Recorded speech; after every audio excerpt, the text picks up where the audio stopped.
하버드 대학 역사상 처음으로 모녀가 거의 같은 시대에 하버드 대학을 다닌 가정이 딱 한 가정 있다고 그럽니다. 근데 그 사람이 누구냐면 한국 여성입니다. 육군 소령으로 군대까지 다녔던 서준기 씨와 그의 딸입니다. 이 서준기 씨라는 분은 어릴 때 경남의 조그마한 어촌에서 태어났는데 자기 아버지가 엿장수였다고 그래요. 그래서 풍부하게 공부하지 못하고 고등학교까지 다니다가 서울에 올라와서 자기 나름대로 일하겠다고 직장을 가지고 있다가 그것도 마음에 닿지 않아서 어떻게 해서든 19살에 미국으로 건너오게 되었습니다. 고등학교 졸업했으니 뭐 영어도 ben번째 못할 수가 없어서 조그마한 집에 가정부로 들어가서 밥하고 청소하고 일을 맡다가 돈을 좀 모아서 이제 식당에 있는 웨이트리스가 되었어요.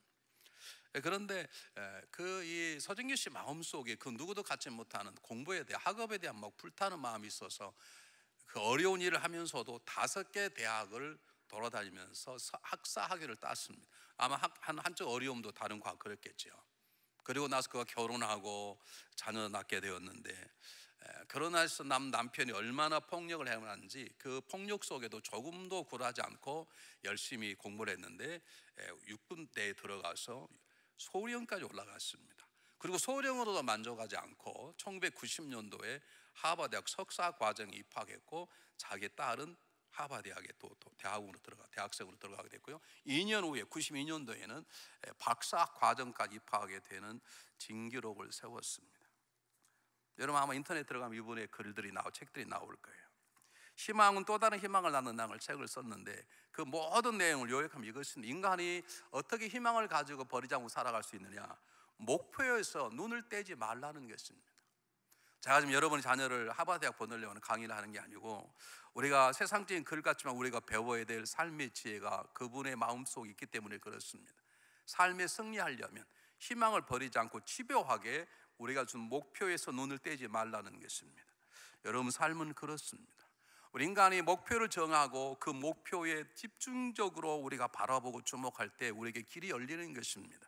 우리가 삶이 어렵고 힘들고 쉽게 넘어지고 깨어지고 시험되는 것은 우리의 목표가 없을 때가 너무나 많이 있고, 목표 있다 하더라도 조금만 어려움이 있으면 금방 우리는 다른 것으로 집중하는 잘못된 연약함을 가지고 있기 때문에 그렇습니다. 운전한 운전수는 자기가 가야 될 길을 정확히 봐야 되는 것이고, 가는 간 가장 중요한 것은 목표를 잡히는 신호판과 신호등입니다. 거기에서 눈을 떼기 시작하면 운전은 우리의 모습을 앗아갈 수, 위기를 만날 수 있습니다. 기업인들이 기업하는 데에 집중하지 않고 다른 데에 눈을 팔기 시작하면 그 기업은 절대로 오래 갈 수가 없습니다. 부부나 또는 사랑하는 모든 남녀들이 상대방에게 집중하지 않고 다른 데 눈을 팔기 시작하면 부부의 관계에도 위기가 올 수 있고, 모든 젊은이의 사랑의 관계에도 위기가 올 수 있습니다.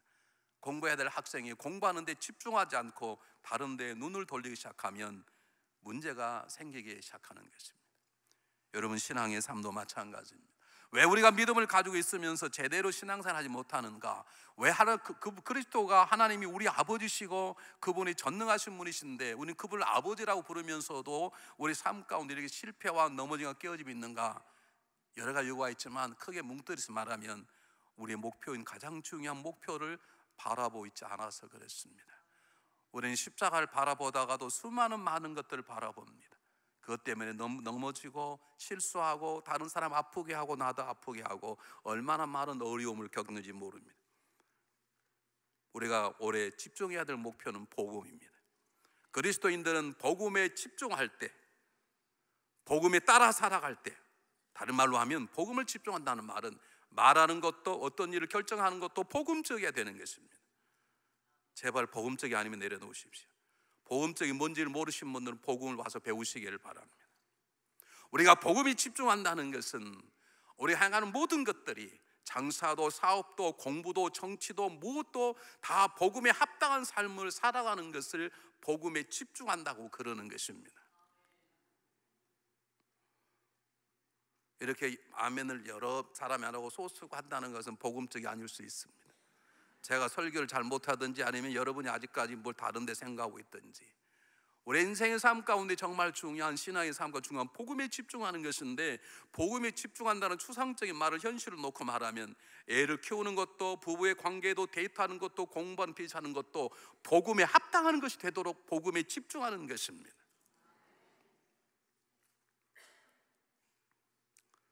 왜냐하면 복음은 이제 말하고자 하는 놀라운 것들을 우리에게 주기 때문에 그렇습니다. 우리는 복음에 집중해야 됩니다. 그리스도의 십자가에 집중해야 됩니다. 예수 그리스도의 삶에 집중해야 됩니다.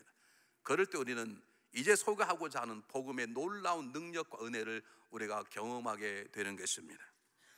자, 우리 지난주에 사도 바울이 나는 복음을 부끄러워하지 않는다고 얘기했는데, 그 복음을 부끄러워하지 않는 이유를 다시 한번 제가 여러분에게 간단하게 소개하고 넘어가려고 합니다. 바울은 복음을 부끄러워하지 않는다고 그랬는데 이것은 아주 부드러운 얘기입니다.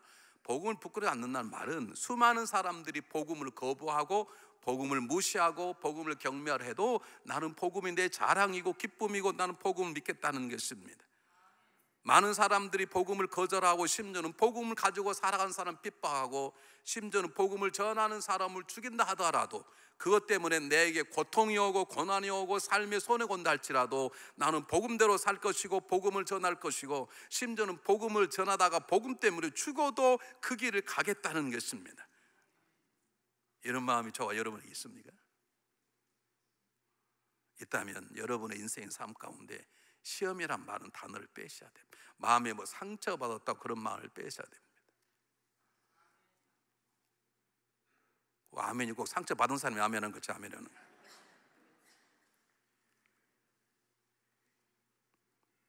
사랑하는 여러분, 다시 말씀드립니다. 사도 바울의 이 고백은 사도 바울만에 갖는 것이 아니라 앞으로 말씀드리겠지만 복음이 주는 능력으로 사도 바울이 그렇게 된 것입니다. 우리도 복음을 가졌다면, 우리도 복음을 붙잡는다면, 우리도 우리의 삶의 목표에 복음에 눈을 떼지고 않는다면 그것이 어떤 것이든 우리의 삶 속에 흔들리지 않은 평안함이 있고 흔들리지 않은 담담함이 있고 그러는 것이에요. 말 한마디에 시험 들고 쓰러지고 넘어지고 뚜껑 열리고, 그게 무슨 복음을 붙잡고 살아가는 사람입니까? 사도 바울은 복음을 알았습니다. 복음을 믿었습니다. 복음을 붙잡았습니다. 뿐만 아닙니다. 복음을 경험했습니다. 그런 인생이 바뀌어버린 거예요. 그가 예루살렘에 입성해 복음을 증가하려고 준비하고 있는데 자기가 사랑했던 에베소 교회 장로님들이 찾아왔습니다. 그 마지막 고별 아마 예배를 드렸겠지요. 그리고 나니까 에베소 교회 장로님들이 사도 바울을 막는 것입니다. 그들도 기도하는 사람이었고 성령의 사람들이었기 때문에 예루살렘에 들어가 복음을 증거하면 자기 리더인 사도 바울에게 어쩌면 고통과 죽음이 준다는 걸 알아서 가는 길을 막는 것입니다. 제발 가지 말라는 것입니다. 지금은 그런 어려움을 겪을 때가 아니라고 얘기하는 것입니다. 그래서 그 얘기를 들은 사도 바울이 입을 열어 말합니다. 내가 심령에 매인받아 예루살렘에 간다. 내가 성령의 감동이 이겨서 예루살렘을 가는데 나는 그곳에 무슨 일인지 알지 못한다. 그 말은 무슨 일은 하든 나는 관계없다. I don't care 그 말입니다.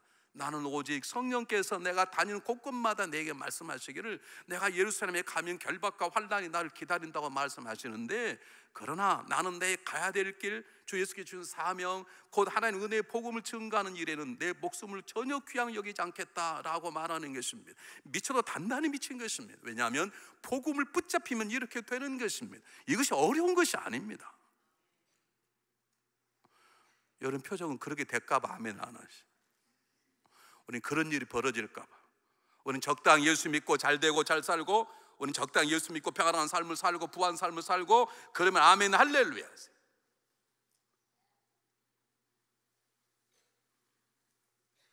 사도 바울은 복음이 생명이요 진리임을 알았습니다. 사도 바울은 복음이 그리스도임을 알았습니다. 그리스도의 그가 생명임이 진리임을 아는 것이에요. 그러니 두려움이 없고 그의 근심 걱정이 없는 것입니다. 사도 바울이 여러 가지로 얘기했다는 걸 제가 지난주에 말씀을 드렸습니다. 오늘 하나만 제가 지난주에 생략했어요.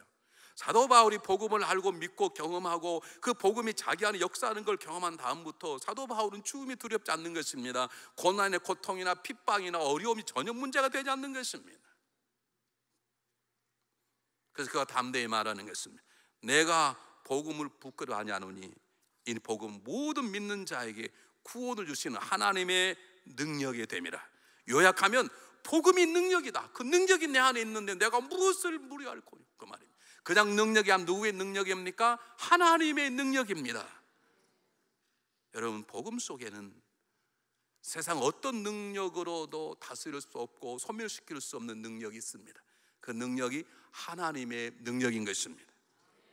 오늘 성경 본문을 잘 해석해야 되는데, 복음 속에는 능력이 담겨져 있는 게 아니에요. 복음은 능력이 통과하는 통로가 아니에요. 복음은 구원을 가는 길이나 지침이나 규범이나 방법을 말하는 게 아니라 복음 자체가 생명이고 복음 자체가 능력인 것이에요. 그 능력이 누구의 능력이요? 하나님의 능력이라는 것입니다. 그러니까 복음을 듣기만 들으면 구체적으로 조직학적으로 몰라도 내 삶이 변화되고 내가 생각지 못한 놀라운 은혜들을 경험하게 된 것입니다. 복음을 받아들이기만 하면 세상이 주지 못하는 기쁨이 나를 충만케 해서 모든 슬픔과 어려움들을 넉넉하게 여기에 만듭니다. 복음이 내 안에 임하기만 하고 복음을 내가 받아들이기만 하면 내가 그렇게 애쓰고 눈물 짓고 별짓을 다 헤퍼쳐나 못했던 죄악과 어려움과 낭만과 고통과 두려움에서 나를 벗어나게 하는 놀라운 것들을 경험하게 되는 것입니다. 복음이 내 안에 임하기만 하면 할 수 없었던 원수과도 사랑하게 되는 역사가 벌어지는 것입니다. 복음이 방법이 아니라 그렇게 하는 하나님의 능력이기 때문에 그렇습니다. 자, 오늘 17절 한번 보시길 바랍니다.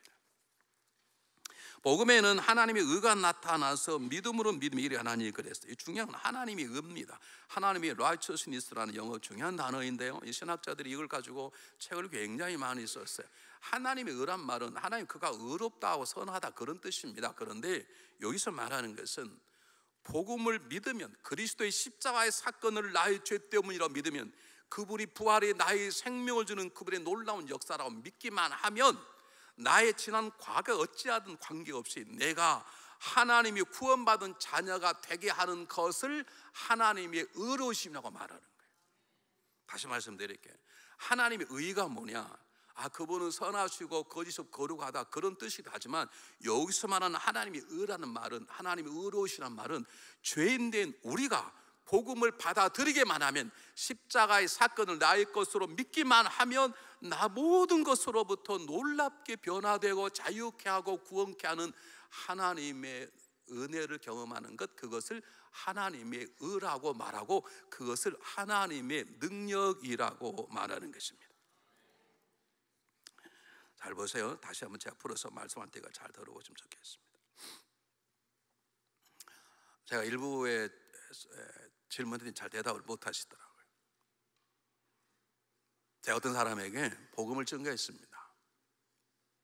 목사님 잘 들었습니다. 그런데 제가 2000년 전에 만나보지는 못한 예수님, 그분이 나 죄 때문에 죽으셨다, 그것을 제가 아멘 믿습니다. 그러면 어떻게 내 모든 죄가 다 사라져버리고 내가 어떻게 사단의 종이었다는데 어떻게 그 믿는 그 순간에 내가 하나님의 자녀가 될 수 있습니까? 그렇게 무지하게 물었어요. 다시 말씀드릴게요. 제가 어떤 사람이 복음을 증거했어요. 예수 그리스도 믿으시고 예수님의 선생님 때문에 돌아가셨습니다. 선생님 죄 있는 걸 아시죠? 예, 제가 죄 있는 걸 압니다. 그러셨어요. 근데 그 죄의 모든 것 자유함을 누리려면 주 예수 그리스도가 나의 죄 때문에 죽으셨다고 믿으십시오.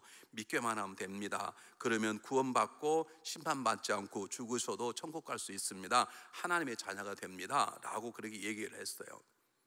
그랬더니 그분이 저에게 묻는 거예요. 어떻게 해서 그리스도의 십자가 사건을 믿기만 하면, 복음만 믿기만 하면 내가 하나님의 자녀가 되고 모든 지난 과거가 다 없어지고 정결한 자가 되고 심판받지 않고 천국에 갈 수 있느냐, 이렇게 물었어요. 여러분 뭐라고 대답하시겠어요? 한번 산부예비 대답해 보십시오. 어떻게 해서 그런 일이 벌어질 수 있겠어요? 제발 쉐쉐 바람소리 내지 마시고 정확하게 얘기해요. 우리는 남 흉볼 때는 정확히 말씀하시면, 진리를 말할 때는 바람소리가 나시는, 정확히 얘기하십시오.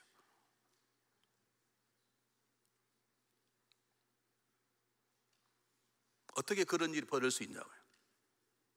안에 예수를 믿는데 믿은 건 믿을 수 있다는, 근데 어떻게 믿기만 하면 내 모든 지은 죄가 다 사함받을 수 있냐는 거죠.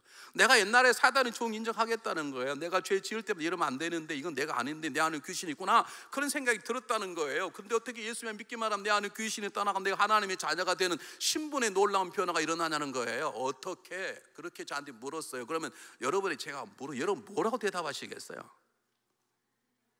뭐라고요? 좀 누가 방금 일어나서 크게 얘기해 보시겠어요? 일어나시는 못 일어나세요? 그럼 복음은 항상 앉아서 전하세요? 네, 집사님 뭐라고 하셨어요? 그게 하나님의 능력이라는 거예요. 그게 하나님 능력이지 그 말이에요. 어떻게 믿기만 하면 구원받아요? 그게 하나님의 방법이, 그게 하나님 능력이라고 말하는 거예요. 우리는 이해할 수 없는 것이에요. 우리는 값을 지불해야 되고 다른 것은 다 뭐 번뇌를 느끼고 자기 자신을 그냥 고행을 하고 선행을 해야 되고 자기의 죄의 지은 만큼 착한 일을 해야 되고 노노노노노노노. 하나님 능력은 믿기만 하면 기적적으로 내 죄가 사해져 버리는 거예요. 그래서 하나님의 능력이라는 거예요. 그래서 복음은 능력이에요. 하나님을 향할 수 있는 하나님의 놀라운 능력이에요.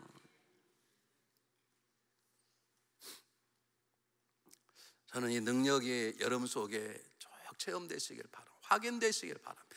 나는 정말 주님의 은혜로 복음을 붙잡았더니 복음만 믿었더니 내가 이렇게 하나님의 자녀 되는 새로운 길을 였구나. 이것들이 생각으로 말고 마음으로 믿어질 뿐만 아니라 내 삶 속에 경험되는 역사가 일어나기를 간절히 바랍니다. 그러려면 다음과 같은 하나가 더 중요합니다. 복음의 능력은 우리를 죄와 사망의 권세에서 자유케 하는 능력이, 믿습니까? 죄와 사망의 권세란 말은 무슨 말이냐면, 사람은 모든 사람 죄인이에요. 죄를 지으면 죽어 심판받고 지옥에 가게 돼요. 그것을 죄와 사망의 권세라 그러는데, 죄와 사망의 권세에서 우리를 자유케 하는 것은 그 누구도 없어요. 오직 예수 그리스도의 십자가의 사건밖에 없어요. 믿습니까? 우리를 죄와 사망의 권세 풀어주는 놀라운 능력은 오직 복음밖에 없어요. 믿습니까? 근데 복음은 믿음으로 받아들이기만 하면 그런 놀라운 일을 행하는 것, 어떻게 그런 일이 벌어지느냐? 그게 하나님의 일이시고, 그래서 그걸 하나님의 능력이라고 말씀한다 이 말입니다. 믿습니까?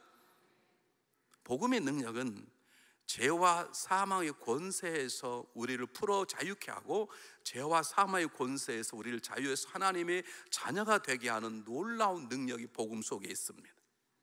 뿐만 아니라 두 번째입니다.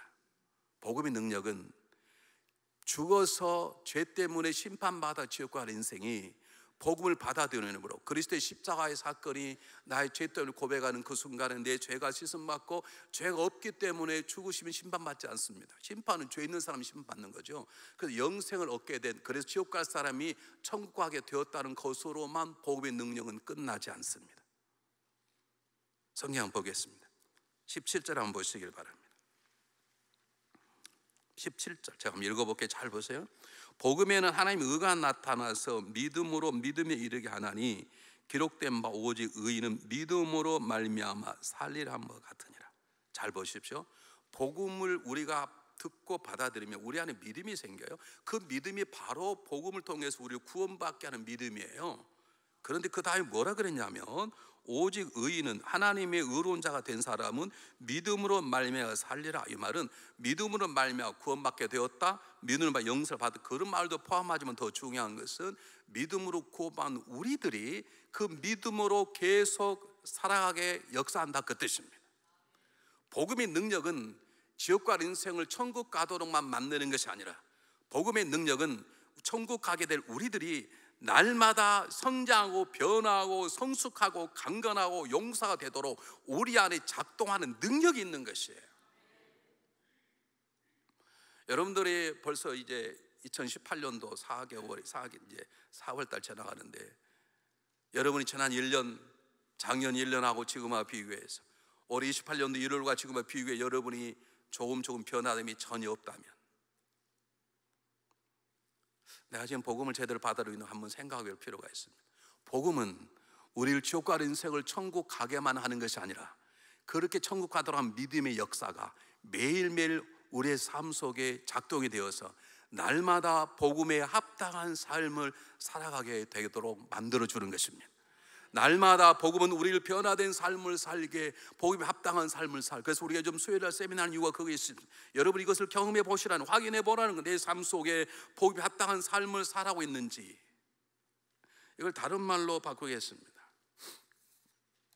복음을 우리 안에 받아들이면, 복음은 우리 안에 가장 중요한 하나 가져다 주는데, 뭘 가져다 주냐면 영원한 생명, 조회라고 불리우는 하나님의 생명을 가져다 주어요. 그 생명은 영원히 죽지 않은 생명입니다. 우리가 예수 그리스도를 믿으면 죽은 다음에 영생이 오는 게 아니라, 예수 믿는 그 순간에 우리 안에 이미 영원한 생명이 주어져 버린 것이에요. 믿습니까? 너희가 앞으로 구원을 받을까요? 구원을 받았다라고 말해요. 우리 안에 생명이 들어와 있어요. 그러면 하나 더 물어보겠습니다. 생명의 특징이 뭔가요? 자녀 낳으신 분, 생명을 낳아보신 분, 생명의 특징이 뭔가요?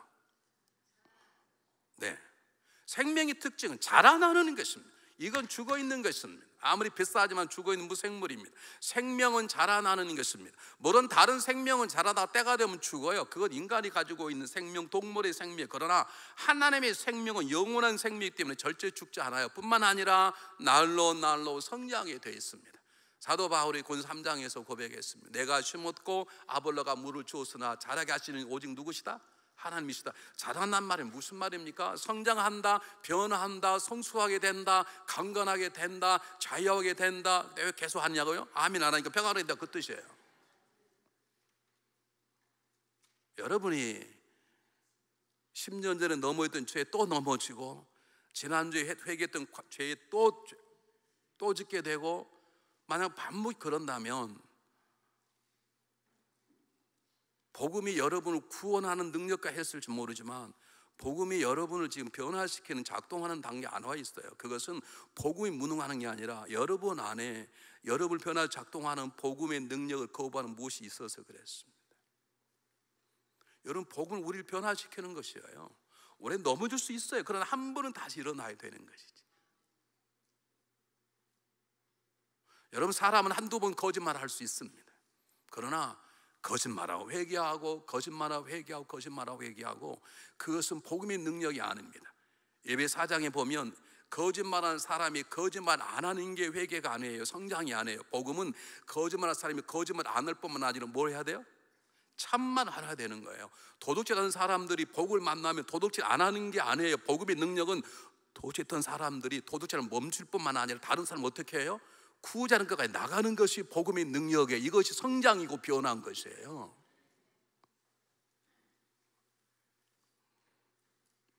악한 말하고 추한 말 잘하는 사람들이 있습니다. 그걸 세상이 자랑인 것처럼 사람들이 있어요. 근데 그 사람들이 복을 만나면 악하고 추한 말을 안 할 뿐만 아니라 그 단계가, 그건 세상적인 단계예요. 복음의 능력은 선하고 착한 말, 사람을 살리는 말, 사람을 세우는 말을 하게 돼 있어요. 이것이 복음이 우리를 자라게 하는 능력이에요.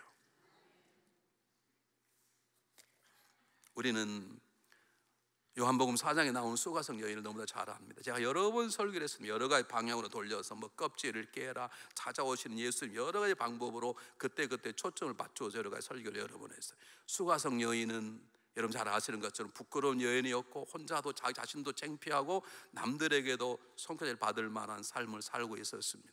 자세히 말하지 않습니다만 그녀의 모습을 통해서 알 수 있습니다. 5번 결혼하였고 6번째 남자와 살고 있는데 결혼신고도 하지 않은 그런 삶을 살았어요. 뭐 좋게 해석해서 타고난 미모니까 결혼 5번 있지 않겠냐, 그런 것도 있겠지만, 그러나 그 타고난 미모고 사람들이 질투할 정도로 5번씩 결혼했다 그러면, 그렇게 모든 사람의 낯을 피해서 그 뜨거운 대낮 12시에 물을 기르러 우물가에 오지 않았을 것입니다. 여인은 아름답지 않은 삶을 사람이 틀림없습니다.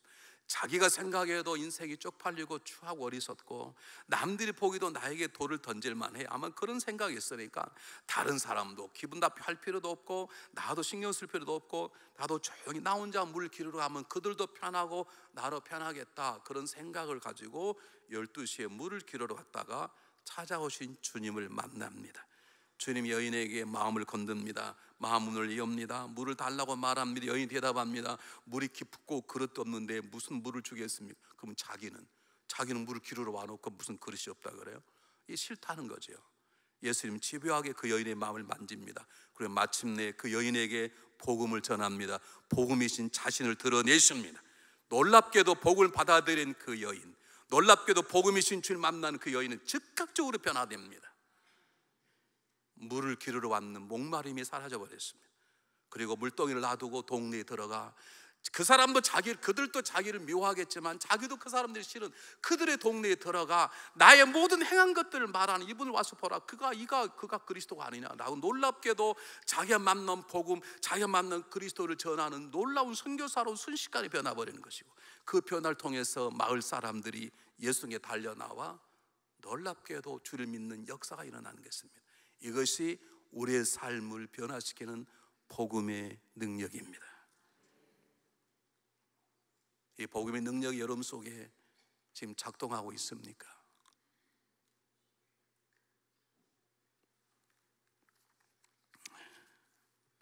우리 어릴 때 젊은 분들은 잘 모르실 거예요. 제가 오늘 사부도 설교하는데 사부의 대학생들, 청년부들은 아마 잘 모르고, 우리 어릴 때 가장 대표적인 살인자라고 소문난 한 사람이 고재봉이고 한 사람이 김대두입니다. 생각나시죠? 고재봉이가 자기에게 억울한 사람 소룡을 죽이려다 다른 무고한 일가족을 살해해버렸지 않습니까? 그래서 우리 어릴 때 참 이상해. 한국 사회가 소풍 가면 노래를 불렀어요. 고재봉이 도끼 들고, 맨날 왜 그 노래를 막 불렀는가 몰라요. 웃으신 분들은 해보신 분들이 왜 그 노래를 이렇게 불렀는가 몰라요. 그 고재봉이 살인사건 노래를 불러가지고 소풍 가면 막 노래 부르고 그랬다고요. 그런데 고재봉보다 더 무서운 것은 김대두가 17명의 사람을 죽였습니다. 목사님 한 분이 급여하게 찾아가서 그분에게 복음을 증거했지만 듣지 않는 것입니다. 어느 날 목사님께서 김대두에게 마지막 말 하나 던졌습니다. 당신도 살인자고 나도 살인자, 나도 죄인이요. 당신도 사형 언도 받고 나도 사형 언도 받았어. 그 말 한마디에 김대두가 귀가 확 열린 것입니다. 아니 어떻게 목사님이 사형 언도를 받은 죄인이라니. 문을 열었습니다. 그리고 복음을 전해 들었습니다. 주님을 만났습니다. 즉각적으로 변했습니다.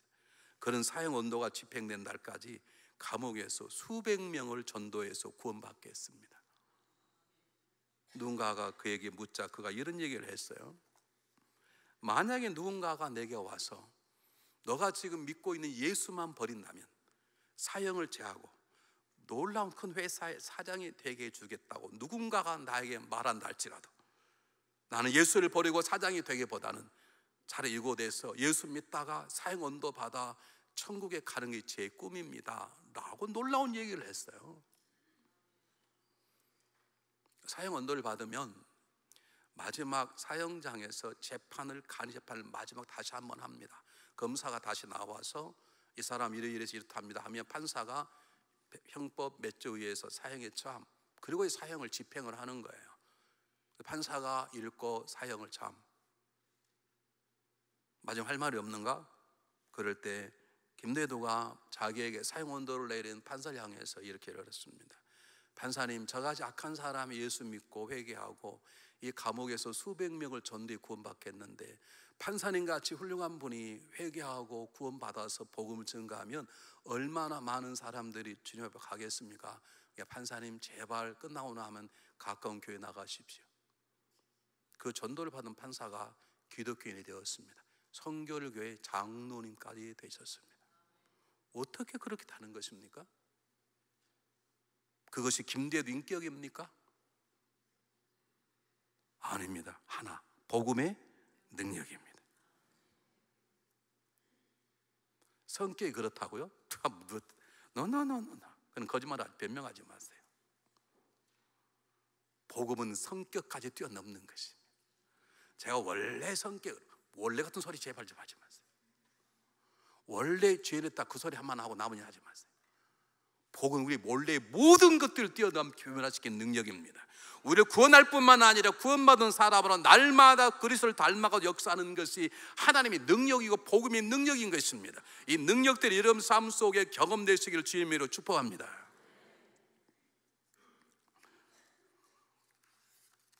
제 설교는 지금부터입니다.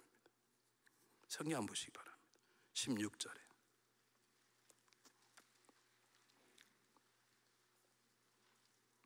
똑같이 읽어보겠습니다. 내가 복음을 부끄러워하지 아니하노니 이 복음은 모든 믿는 자에게 볼 수 있는 하나님의 능력이 됨이라. 첫째는 유대인에게요 또한 헬라인에게로다.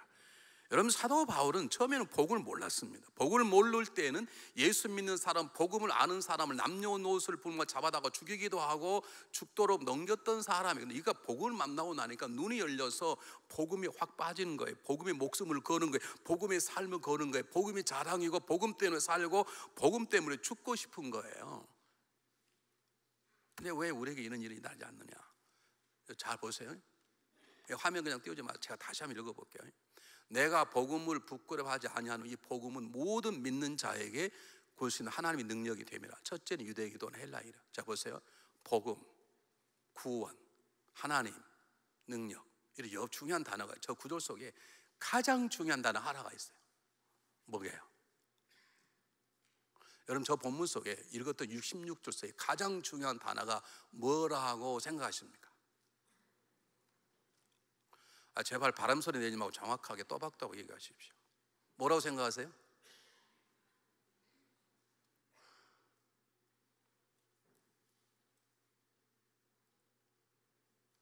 자, 그럼 다시 말할게요. 우리 자신을 놓고 생각할 때, 나를 생각할 때 저 본문 속에 가장 중요한 단어가 무엇입니까? 내가입니다. 내가. 사도 바울은 말하기를 우리가 그렇게 말하지 않았어요. 내가라고 말하는 거예요. 복음은 1대1로의 만남이 필요한 것이고, 그리 십자가 사건은 1대1로 만나야 되는 것이 집단적으로 만나지 않아요. 여러분, 그리스도의 복음이 나의 복음이 돼야 돼. 내가 1대1로 복음을 만나고 그 복음이 내 안에 역사할 때, 그럴 때 우리끼리 모금이 시작되는 것이지, 나의 복음 없이 우리의 복음은 존재하지 않아요. 여러분, 사도 바울은 우리가라고 말하지 않아요. 내가라고 말하는 거. 우리는 복음을, 그리스도를, 십자가의 사건을 1대1로 집요하게 만나야 되는 것이고, 1대1로 그 십자가를 붙잡을 때 그것들이 우리의 삶 속에 작동이 되기 시작하는 거예요. 내가 복음을 알아도 복음이 나의 복음이 되지 아니하면 하나님의 은혜는 우리 안에 작동되지 않을 수 있어요. 여러분, 복음은 우리 안에 복음을 가져다 주고, 그 복음은 또 복음으로 우리의 삶을 변화시키는데, 가장 중요한 건 내가예요. 내가 그 복음을 믿지 아니하면 복음에 통한 하나님의 구원의 능력, 십자가의 능력, 나를 날마다 그리 닮아가는 복음의 능력은 그림의 떡인 것이지 아무런 의미가 없는 것이에요. 여러분, 주님을 1대1로 만나셨습니까? 그리고 사건이 우리가 아니라 나라고 생각하십니까? 나의 죄 때문이라고 생각하십니까? 우리를 위해 십자가로 죽었다 하다 주님이 바로 나 한 사람 때문에 죽었다고 하는 믿음의 경험, 철두철미한 이 결단이 있을 때, 우리의 삶 속에 나를 살리시는 그분의 복음의 능력, 구원의 능력이 내 안에 작동이 되는 것입니다.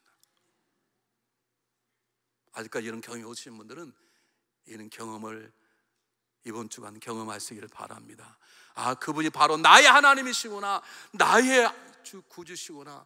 그 복음이 바로 나의 복음이 될 때, 그 복음들이 모여서 우리의 복음이 되고 우리 교회가 되는 것입니다. 여러분, 이 교회를 나의 교회라고 여기지 않을 때 교회는 힘을 갖지 못하는 것입니다. 더 중요한 것이 있습니다. 어떤 사람이 암을 연구하는 연구실에서 자나깨나 암세포를 죽이는 연구를 하고 있는 것이었어요. 밥을 먹으면 그 연구실, 집도 있는데 집도 가지도 않고, 월급도 굉장히 많이 받지만 월급도 쓸 틈도 없고, 그냥 자고 거기서도 연구하고, 또 자고 휴가도 안 가고 결혼도 안 하고 세수도 잘 안 하고 정말 그렇게 연구만 하는 것입니다. 그래서 모처럼 친구가 찾아가서 그 친구에게 물었습니다. 만약 자네가 암을 죽이는 획기적인 약을 발견했다면 그 다음에 어떻게 하겠는가, 그렇게 물었습니다. 제가 물을게요. 여러분이 암을 연구하는 사람이에요. 암을 연구한 사람이라고 해보세요. 여러분이 조신분 엉뚱한 생각하지 마시고 잘 깨시고, 여러분이 암을 연구하는 분이 곧 암세포를 죽이는 세포를 만들려고 그래요. 그럼 제가 이런 물었어요. 그 암세포를 만약 발견하게 되면 암을 죽이는 기가 막힌 약을 발견, 그 다음에 어떻게 하겠습니까? 제가 물었어요. 그 다음에 어떻게 하겠습니까? 제 말이 무슨 말인지 모르시겠어요? 학원사님, 드디어 나한테 왔구나 그러지 마시고, 근데 오늘만 묻고 안 물었겠어요. 학원사님이 내일이면 암을 죽이는 약을 만들게 될 것 같아요. 찾아가서 그래 내일은 송구할 텐데 그럼 그 다음에 어떻게 할 거예요? 그럼 뭐라 그러시겠어요? 생각해 봐야지. 그래요? 그럼 할 수 없이 다시 우리 이장로님 앞에, 이장로님, 장로님 내일이면 암세포를 죽이는 약을 만들어요. 그런다 그럽시다. 그래서 제가 찾아가서 장로님 내일이면 약을 그럼 내일이면 드디어 약이 나올 것 같습니다. 그럼 약이 나오면 어떻게 하겠는데요? 그럼 장로님 뭐라 그러시겠어요? 세상에 알리셔야지. 여러분 왜 안 알리시는데? 오늘 암에 살아나는 게 아니라 암에 살아나면 죽어요. 우리는 그 죽음을 이기는 구원의 복음의 명약이 있는데 그걸 왜 안 알리시냐고. 암을 죽이는 약을 발견했는데 알리지 않는다면 그것처럼 악하고 그것처럼 어리석은 인생, 그건 죄인 중에 죄인입니다. 수많은 사람이 암으로 죽었는데 자기 혼자만 자기 식구들과 나눠 먹고 자기만 살아요? 우리가 구원의 복음을 받아서 구원받았고 지금도 이 시간에도 수많은 사람들이 죽어가는데 어찌 우리가 복음을 증거하지 않을 수 있어요? 증거하지 않는다는 말은 죄송해요, 교회는 다니지만 구원받지 못해서 그럴 수 있어요. 아직 복음의 능력이 무엇인가를 몰라서 그럴 수 있어요. 내 안에 주어진 생명이 무엇인가를 몰라서 그럴 수 있어요. 그 복음의 능력이 내 안에 작동이 안 되는 거예요. 무엇인 이유는 각자 다르겠지만 복음이 작동되면 가만히 있을 수가 없어요. 우리 미자원 가가지고요, 팜 하나만 잘해도 알아 이 어디 미자원이야 이거 막 선전하고 생쇼를 다 어디 갔더니 너무나 음식이 맛있어 가봐 막 줄 서고 저한테 물어보고 막 그러지 않습니까? 여러분 왜 복음은 전하지 않는데요? 복음이 암약보다 못한 건가요? 복음이 한 끼 먹는 맛있는 밥보다 못하는 건가요? 어쩌면 이곳에 와 있지만 내가 정말로 구원받는 사람인지, 복음을 들어오면 복음은 내 안에 더 많은 믿음의 역사가 돼서 복음이 충만함이 주어지고 복음이 충만함이 주어지면 복음을 전달하고 싶은 마음이 넘쳐나고 내 안에 복음의 능력이 흘러 넘쳐 땅끝까지 가게 되어 있는 거예요. 우리가 지금부터라도 내 안에 있는 복음이 남에게 전달되기를 바라는 마음으로 하나님 저에게 담대한 입술을 주십시오. 준비된 사람을 만나게 하십시오. 그에게 내 입을 열어 내 복음을 증거하겠습니다 라고 고백하기 시작하기만 하면 하나님 우리 속회가 한 사람을 구원하고 싶습니다. 그 사람을 만나게 해주십시오. 기도하기 시작하면 하나님 만나게 할 것이고 그렇게 기도하는 자에게 복음의 능력에 솟아 넘쳐나 그들에게 적당 전달되고 복음이 그를 살리게 할 것이에요. 복음이 우리가 하는 거, 우리 입을 열어 증거하면 되는 거예요. 하나님은 우리에게 복음을 부으시고 복음의 능력 우리를 구원할 뿐만 아니라 복음의 능력이 우리 안에 넘쳐나 땅끝까지 가기를 원하시는 것이 하나님의 소원이에요. 이 하나님의 소원이 우리가 살아야 될 가장 중요한 이유고 그 소원을 이루어가는 것이 우리의 삶의 가장 큰 행복이에요. 20년 만에 이사를 했는데 옆집에 한국 할머니 한 분이 오셨어요. 우리 집사람하고 통성명을 했어요. 그런데 예전에 교회 다니다가도 상처해서 지금 교회를 안 다니는 것 같아. 그래서 우리 집사람하고 저 사람 전도를 하자. 전도를 하려고 합니다. 이곳에 오늘 때 여러분 세우고 이 사람 우리 옆 사람 내가 소개할 거예요. 근데 옆집에 사는데 중국 사람 같은데 혼자 사는데 굉장히 부자 같아요. 차를 굉장히 좋은 차를 타고 다녀요. 그분이 우리 집사람에게 한국 사람이냐고 물어보더래요. 근데 지가 먼저 말을 걸었으니까 내 왜 걸었냐고 시비를 걸고 내가 얘기를 한번 해보려고 그래요. 여러분 누구한테 하겠습니까? 여러분 누구한테 복음을 증거하겠습니까? 집을 나간 작은 아들처럼 살겠습니까? 아니면 집을 나간 작은 아들을 돌아오기 위해서 문 밖에 서 있는 아버지는 모른 채 집 안에서만 신나게 살겠습니까? 복음의 능력은 우리를 가만히 있지 못하게 하는 것입니다. 그래서 사도 바울은 복음을 증가하다가 어떤 핍박과 고난이 오고 심령 죽는다 하더라도 나는 복음 전하며 살겠다는 것입니다. 이것이 바울이 자랑하는 복음의 능력입니다. 기도하겠습니다.